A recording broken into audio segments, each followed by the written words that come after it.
Hello everyone, it's Dina again. During our workshop this week, we're talking about various ways to support new online learners. We've spent a little bit of time talking about how to support them at the course level. Today, I'd like to talk about an element that supports them at the institutional level. So at my institution, one of the things we realized was we were not preparing our students to begin the online courses. So we felt that it was necessary to provide an orientation for them. The orientation will cover how to use the LMS as well as specific habits and traits that are characteristic of successful online students. So I thought I'd give you a quick walkthrough of the orientation that I develop and use at my institution. When students register for an online course, and it is their first online course, they are flagged in our system, and it forces them to enroll in this course. The way we manage it is if they have not completed this orientation before the online course begins, they are not allowed to begin the online course. So it is restrictive, and that does motivate them to finish the orientation. I had one previously that was quite lengthy, and the feedback from the students was that it was just simply too long. So I redesigned this course, and the feedback from the students now is very positive. Most students complete this within about an hour.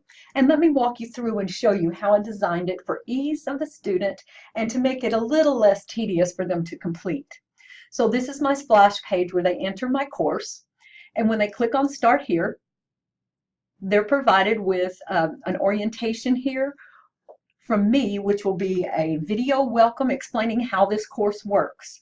You notice here that I've numbered these lessons R1 through R6.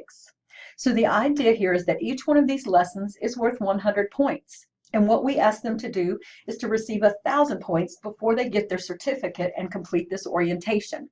These first 6 are what we call mandatory lessons. Every student has to take these regardless. So R1 through R6, they could potentially earn 600 points. So to complete the rest of the 1,000 points, once they finish these 6 lessons, I have an additional lessons folder that will open up for them. And the additional lessons folder has more lessons, but they can select which ones they're more interested in, that they need to know more about. So I give them a variety, and then they have to choose at least 4 of these. But I do find that most students go ahead and do them all since they are quick, easy, and available to them. Each one of the lessons has them complete a task or watch a video. Let me get into the lesson here. So this one gives them their introduction to the lesson, gives them something to do here, and then they take a short quiz at the end of each section, and that's how they earn their 100 points for each section.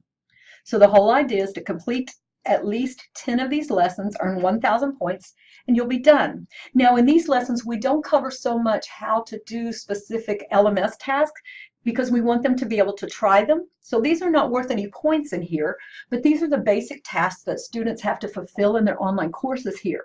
So we give them links to let them practice taking a test, how proctored tests will work. We go ahead and help them to download the software that's required for proctoring here at our institution. We'll let them try practicing to the discussion board, submitting assignments, sending emails, and even submitting to Turnitin, which is a common plagiarism detection software that we use here at the college. When they're completely finished, they can check their point totals as they go, and then they receive a certificate of completion to download for their proof at the end.